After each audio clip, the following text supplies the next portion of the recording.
equipes. Começa o mata-mata da Série C. O mais aguardado, Brasil de Pelotas e Fortaleza. Daniel Sobralense botou na área. Lúcio Maranhão preparou, deixou pro Tinga. A bola quicou na hora da finalização do Tinga e subiu demais o chute. E o Maranhão ficou se lamentando lá no meio da área porque queria que o Tinga rolasse. O Lúcio Maranhão preparou, o Tinga ainda deu uma ajeitada pra você ver nessa câmera, né? Como a bola sobe, como ela quica. Diogo Oliveira abriu na ponta pro Cleverson. Chega a marcação do Correa, Cleverson rolou pro Charo, chegou levantando pro Nena, na trave!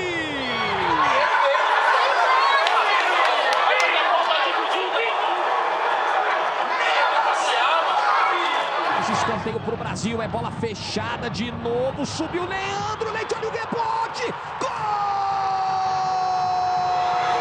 Agora dominou, deixou.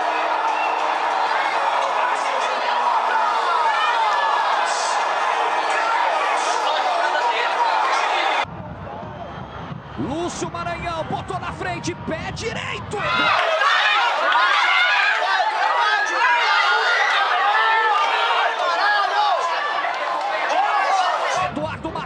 Depois o Vender rasga. Fim de jogo do Beto Freitas. Está sempre guardado dentro do meu coração. Ao trigo, o Corinthians sempre foi um marco. Como agora vai vencer também.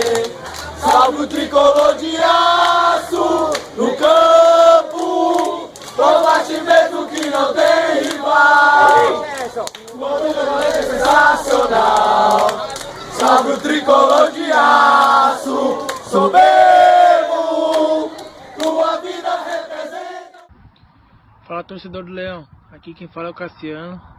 Eu queria falar pra você, torcedor, que ainda não tá acreditando no time. Se lembra de um passado muito recente que foi o nosso campeonato cearense, o jeito que foi o nosso título. Até os 47 do segundo tempo, conseguimos ir lá e buscar a vitória e o título. Então continue confiando e acreditando no nosso Leão que vai dar tudo certo. O acesso é nosso. Um abraço, tamo junto. Meu amado